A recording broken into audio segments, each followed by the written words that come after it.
how do you get paid to speak? How did you start lecturing? Is it actually as glamorous as it looks on Instagram? I hear from dentists all the time, I want to get into speaking, or I want to get paid to lecture and do CE. My first question to these people will always be, what particular content or expertise are you trying to deliver? And who is your audience going to be? Because if you don't have a clear idea of one or the other or both, then you don't have a starting point. One of the biggest mistakes that I made earlier in my career was not choosing breathable fabrics for when you're at the podium and there's a spotlight on you. Because even if you're not someone who sweats profusely, under those bright lights and then the nervousness of being in front of an audience and then all that adrenaline running through you, it's likely that you're going to perspire more than you usually do, and you might not even realize it. But then that can translate into huge pit stains that show up when you raise your arms or gesture with your hands to make a point. We're going to talk about how we each got started, what people don't see behind the scenes, and how you might explore speaking if it's the right move for you.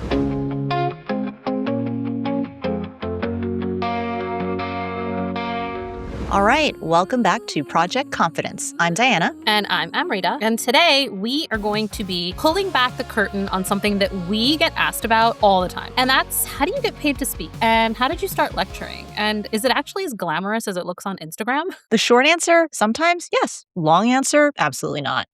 So today's episode is called Get Paid to Talk Teeth, Dental Speaking Careers Revealed. We're going to talk about how we each got started, what people don't see behind the scenes, and how you might explore speaking if it's the right move for you. Can you talk about how you got started on the dental speaking circuit? Give us the rundown on who introduced you to it and how it grew from there. Honestly, it started with volunteer leadership in organized dentistry. I chaired the new dentist committee for the New York State Dental Association and got put in rooms full of dental students, residents, and new dentists for a long time, years. That's really where I got comfortable speaking, and it's translated over really well into the lecture circuit I'm on now. And then how did you figure out what you were going to lecture about? Like, did you specifically set out to be like, I'm going to lecture on dental benefits and become a nationally recognized expert on this? Or was it more organic? And is that process and trajectory typical for other dental speakers? I thought about my daily challenges and the experience I've had not just in my dental life, but also personal life. And then I framed those, or I tried to, in a relevant and relatable way to what I thought that most people were also struggling with. Because I knew I didn't want to be a clinical speaker. There are just so many great ones out there right now, and that to me is still intimidating. Putting case photos up magnified in front of hundreds of people. And were there any topics that you've been asked to lecture on that you were like, oh no, absolutely not. Like, I wouldn't go anywhere near that. I think the semantics of employment law, I can talk about our wins and also our nightmares personally as a practice owner, but I'm definitely not an attorney. And for anyone listening,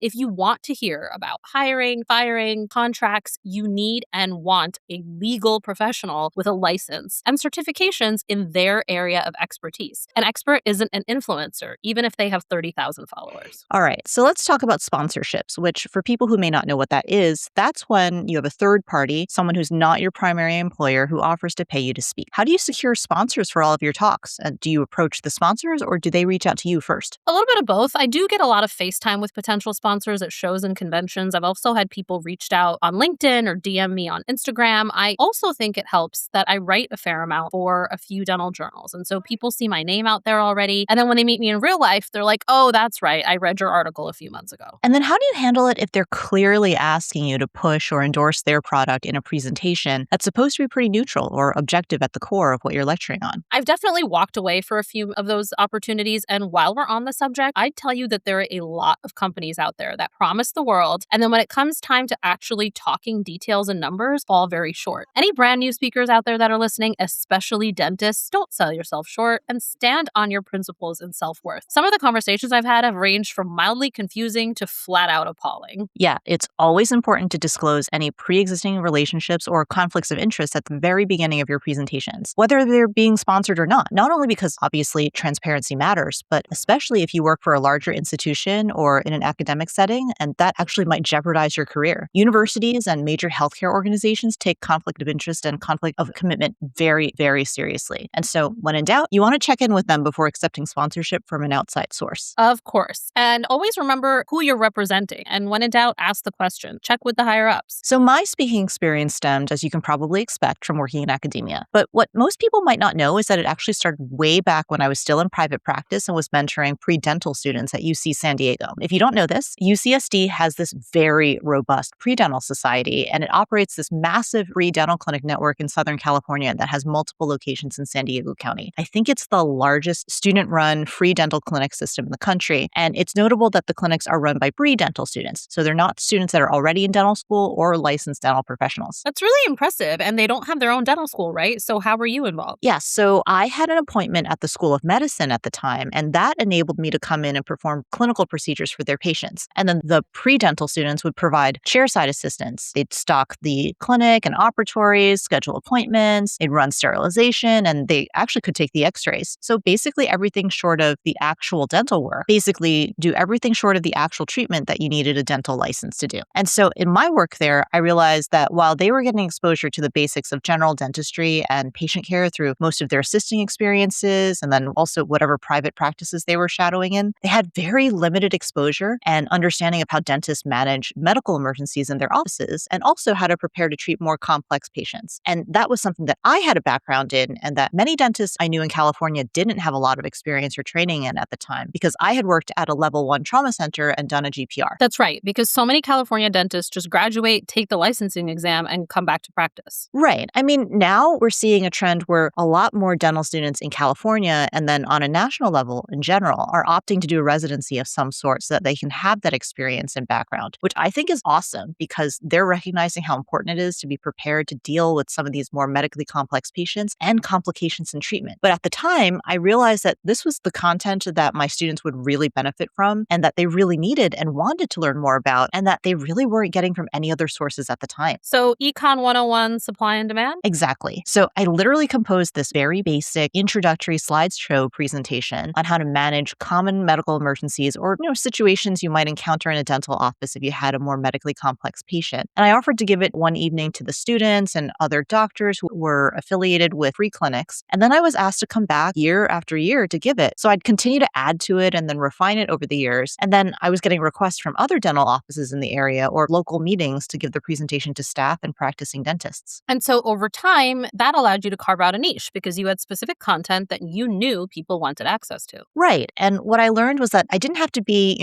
like the world's most foremost expert on managing medical emergencies in dental offices to be able to address an audience that's interested in learning more about this. I didn't need to have an MD or be a specialist or have a PhD or have published research articles on the topic. Obviously, if you have those extra credentials, that doesn't hurt. But that's not a prerequisite to being able to establish yourself as someone who can give a lecture that is meaningful and has impact. Correct. But I did open all of my presentations with a short introduction about my background and training and a really short explanation of how I came to amass this body of knowledge so that people who'd never met me before would get why they should take what I was saying seriously. Also, Diana, that's your chance to remind people that you went to Ivy League schools.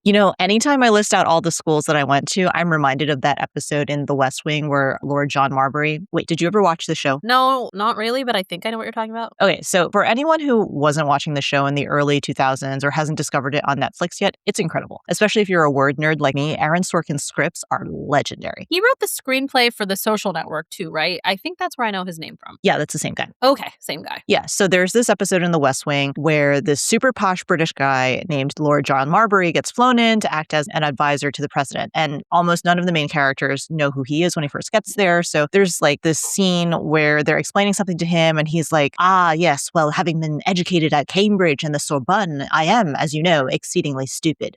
And so whenever I find myself in a situation where I have to do the same thing, usually at the start of a lecture or something that I've been invited to speak at, I am reminded of that. Don't be ashamed to flex. But to bring it back to the topic at hand, the point we were trying to make is that you want to start small and then do it for free at the beginning because you're building a reputation as a speaker as well as enhancing the quality of your lecture content. The lectures that I gave to pre-dental students and local dentists and their teams were great because they asked excellent questions during and at the end of my presentations. And honestly, a lot of the time, I didn't even know the answer answers to some of their questions when I first started out. But I would take detailed notes on what I struggled with and do more research or find the right literature and more current data to address it so that the next time I gave the talk and got that question, I was ready with the most up-to-date answer, and it established that I was both prepared and also well-versed in the material. And then when people were happy with what I delivered and impressed by the audience engagement, that's when they started saying, wow, that was great. We'd love to have you come back. So what else can you give a talk on? And even if the topic you'd like to build a presentation on is interesting and you've figured out your target audience, you need time and space to develop it and practice saying it out loud. So much of being a successful speaker is how you deliver your content and not about the actual content itself. You know, Omri, if there's one thing that I've learned from watching talented speakers like you and other really memorable presenters I've seen at dental meetings, it's that presenting is a skill and an art form, which is why getting people to pay you for doing it isn't as easy as you think. Absolutely. I think a big mistake that a lot of speakers make when they first start out is that they're so focused on getting the information out that they neglect the fact that there's an audience there that needs to be on the receiving end of that information. What do you mean by that? Well, for instance, sometimes you invite someone to speak who has no experience talking in front of a crowd. And even if they might be someone who's really great one-on-one or someone who has a lot of years of experience to their name, that doesn't mean that they're good at presenting to a large room.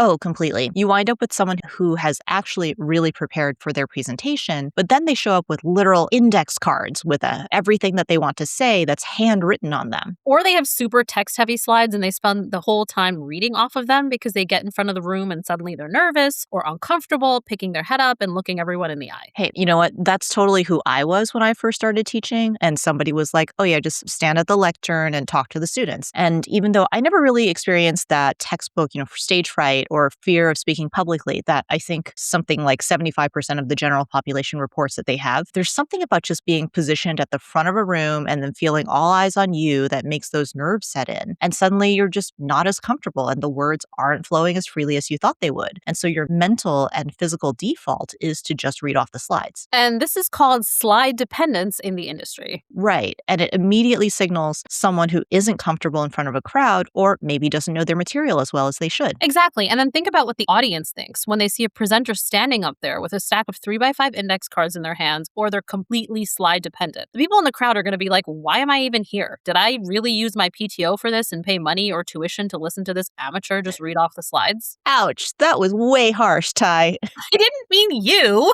No, these are all very valid points that you're making. There's also the people who have let AI make their entire presentation. Right. I mean, I found AI to be extremely helpful in synthesizing the points I want to make or reorganizing my thoughts into an outline, but you can tell right away when someone has used ChatGPT to generate an entire script for their talk. There's a particular cadence to how it composes a monologue that's instantly recognizable. And so when I see it in a LinkedIn post or anywhere else on social media, it signals to me that this individual isn't actually bringing genuine talent or expertise to the table. Here's a clue. Chat loves alliteration, which is when the words you're using all start with the same letter, and it loves to pair that with listing things in threes. By the way, I hate that AI has ruined the M dash for us too, because I've been using that little line since middle school, and now people immediately associate it with using artificial intelligence. And then that's when you have to put your human brain on and rework all of your material so that it doesn't come across as generic AI slop that anyone could have made with a half-assed prompt. 100%. Okay, so I hear from dentists all the time, I want to get into speaking, or I want to get paid to lecture and do CE. All the time? All the time. I think at least once a week I get a DM through one of my social media networks about it. Are these people who've seen you speak, like at one of your CE courses, or are they just randos on the internet? All of the above. That's pretty wild. Yeah, and what's interesting is that there's a huge range of expectations around what that actually looks like, how you contribute, what qualifies you, and what audiences are really looking for. Yeah, and I think a lot of people picture speaking as I stand in front of a room, I tell my story, and that's the lecture. Exactly. And sometimes that can be part of it, but it's usually not enough on its own. Something that I get a lot since I work at a dental school and I'm a course director for didactic courses is dentists reaching out to me and asking, actually literally offering, if they can come lecture to my dental students about practice management. Seriously, it's like an epidemic. Basically, every dentist who's opened an office and managed to keep it open for more than 3 years automatically thinks that they're qualified to tell other dentists how to run their offices. And they want to be paid to be a practice consultant in addition to being a practice owner. owner. Listen, I love the enthusiasm, and I'm always thrilled when dentists in private practice take an interest in academia. But in reality, it's not as simple as that. While they might be able to do that in, say, a local study club, like I just can't invite any dentist into my university classroom and say, okay, tell us how you ran your practice, and then have every dental student think that this one doctor's recommendations from their own personal experience is one size fits all, because it's not. And sometimes the quote unquote advice that they're giving just isn't realistic to the audience they're speaking to, which is a huge part about building sustainability if you're trying to grow as a dental speaker. Yeah, like one time I invited a faculty member who had been practicing in private practice for over 30 years to come and speak to my students. And I was like, oh, wow, 30 years? This guy must really know his stuff, right? But then he gets up to the podium and he's like, never take insurance and don't refer out any of your procedures if you want to maximize your profits. Oh, and also do all of your own hygiene. And hey, maybe that worked for him in his office with his patients, in his geographic location, and also maybe 20 to 30 years ago, maybe that was the recipe for success. But that's not the reality of the patient population and economy that today's dentists and new graduates are going to see when they get out into the real world. Totally. And also, oftentimes, there's a big disconnect between what one person's idea of successful practice management is versus another. Some doctors are all about the dollar amounts they've brought in at the end of each day, and it doesn't matter how they got there as long as they always turn a profit. But then other doctors would rather prioritize a more balanced schedule with a little bit more breathing, and that maybe doesn't make as much money per day as that first doctor. But they have enough flexibility built into the schedule to fit in a Pilates class and let their staff stagger their arrival and departure time so that everyone can do school drop-offs and pickups and doctor's appointments whenever they need to. And as long as you're able to pay your bills and keep your team happy enough to stick with you year after year, then one isn't better than the other. Exactly. Okay, so Amri, when you get these messages from people saying, I want to be just like you, I want to get paid to travel and to speak to other dentists or our dental students about my area of expertise, what's your advice? My first question to these people will always be, okay, what particular content or expertise are you trying to deliver? And who is your audience going to be? Because if you don't have a clear idea of one or the other or both, then you don't have a starting point. And how often are you hearing, oh, well, the content is me. I'm the story. I'm the talent. Pretty frequently. And that's not to say that some dentists don't really have inspiring stories or points of view, but you really have to put yourself kind of in the shoes of your listener. I mean, that's what we're doing with this podcast, right? Yeah, like I think it always has to start with, why would someone want to listen to me or anyone talk about this subject? Yeah, and that leads me to my next point, which is you have to also know your why. And that means you need to know why you want to go around sharing this information or story or expert advice that you have. And hopefully it's because you think that a significant number of people would benefit from hearing you tell it. But does it have to be information that they couldn't get anywhere else? So it needs to be worth their time and investment of money or time off or whatever it's taking for them to come and hear you speak. And so not only do you need to impart insight that they would have a hard time finding somewhere else, but then you also need to deliver it in a way that's engaging. And then you, the presenter, have to be the one connecting the dots for them in your lecture so that they leave the presentation or CE course and go, wow, nobody has ever explained it to me that way. Now I understand this subject way more clearly. Or I have a definite plan for what I'm going to do in my practice tomorrow to make things better. Okay, when you said that, I immediately thought of how you lecture on dental benefits, because insurance is just one of those things that's a super dry topic. And yeah, I mean, I guess if you sat in front of your computer long enough and did enough Googling or AIing, you could eventually pick apart how to bill and code and file claims and, avoid accidentally committing insurance fraud. But the reason you'd want to go to a lecture is to have someone who's been down this road before walk you through it and then filter out the stuff that's important versus the stuff that's not. Exactly. It's when I can help someone work through something that is really challenging to understand or tell them, hey, in my office, I realized that the way we were following up on our claims was totally inefficient. So don't make the same mistake I did. And here's how you can train your front desk to set you up for success. I often hear people on the speaking circuit say that you have to find your niche. And that makes sense because you'd want to establish a reputation for being the go-to person on a particular topic. But do you ever think there's any speaking material that's too niche, too specific? Oh, definitely. I think if a topic is too narrow in scope and there's no real way to expand on it or connect it to work or experiences that other people are having, then you're going to lose your audience really quickly. That, or you're not going to be invited to come back to speak to the same audience again in the future. Because if it's not not something that can be universally or broadly helpful to a wider range of people, nobody's going to want to hear you present on it again. You can't recycle the same deck forever. Can you think of an example of that? There's a lot of coaches out there selling what are obviously Canva formatted, AI generated sheets for a few dollars, and that really grinds my gears. Also, burnout. It seems like everyone's got a burnout lecture that basically tells the audience to just stop working to achieve work-life balance. That's not an option for most people. It's not an option for me. I think it's the same with a lot of keynote speakers, right? Like, even if someone is like a super famous celebrity or an athlete or a best-selling author, and they have a really unique and compelling and inspiring story to tell, there's only so many times that people can listen to that story before they're like, ugh, not this thing again. 100%. The average attention span of an audience is very short. So unless you're constantly speaking in front of audiences who have never heard your story before, eventually people can practically predict what's going to come out of your mouth. And then everyone is tired of hearing about it. And then you start to look like someone walking around with an inflated sense of self-importance. You might think that what you have to say is still super relevant, but nobody else who's already heard you speak will. You know, I have a non-dental friend down in SoCal who's one of those people who has like the kind of resume that makes you feel like you've done nothing with your life. She was like valedictorian of her high school and like also an Olympic athlete and studied at like Juilliard and Harvard because, you know, why do one when you can do both? And her house was featured in Architectural Digest. She's superhuman then? Yeah.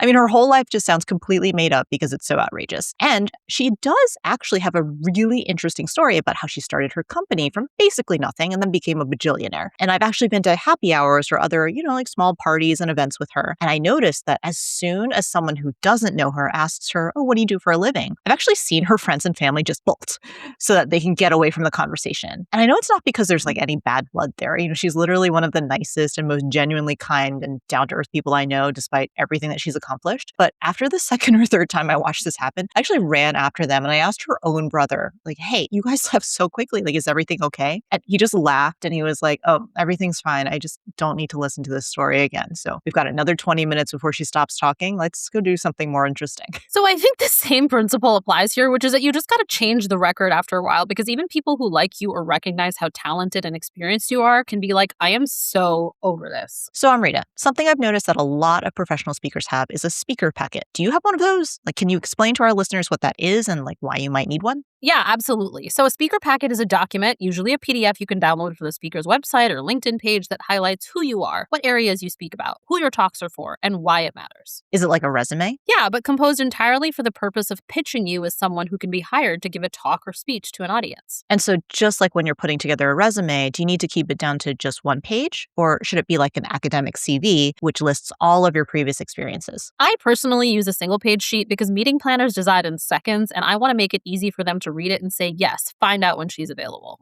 Okay, so let's say you book a speaking gig. The first thing I honestly would start to panic about is, what do I wear?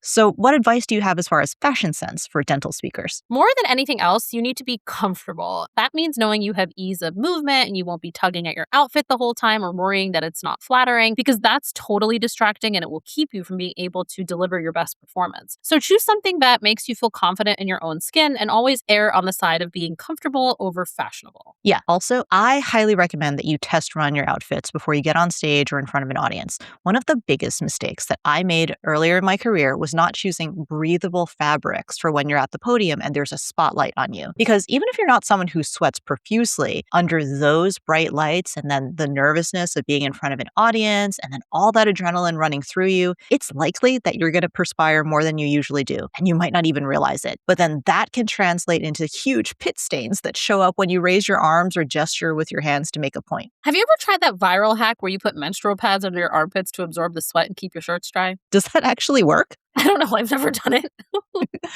Maybe I'll test that out at my next lecture and I'll report back. And if you're going to be interviewed or on a panel, that might mean you'll be seated in a chair or at a table. So give some thought about what kinds of outfits you'd be comfortable sitting down in. A button-down shirt might be very safe when you're standing up. But if you sit down and the gaps between the buttons don't stay flat, you could be flashing your chest or your bra to the entire audience. And if you're going to wear a skirt, but you're going to be on a couch or a stool and facing the audience, check to make sure it's long enough to cover everything you don't want showing when you take a seat. And if you're wearing shapewear underneath, make sure it isn't peeking out under the hem of your skirt. I learned the hard way how embarrassing that can be. Comfortable shoes are also a must if you're going to be standing or need to walk around the room as you speak. The last thing you want to do is trip over your feet or feel like you have to avoid moving around because your feet hurt so much. Is that why I see so many speakers wearing Converse All-Stars or other sneakers on stage? Probably. Plus, the last thing I want is for people to be looking at my legs or my feet when I talk. So I intentionally choose shoes that I love so that I can feel confident and comfortable from head to toe. I have fully embraced the combination of the black wedge sneaker under long flare pants for all-day conference attire.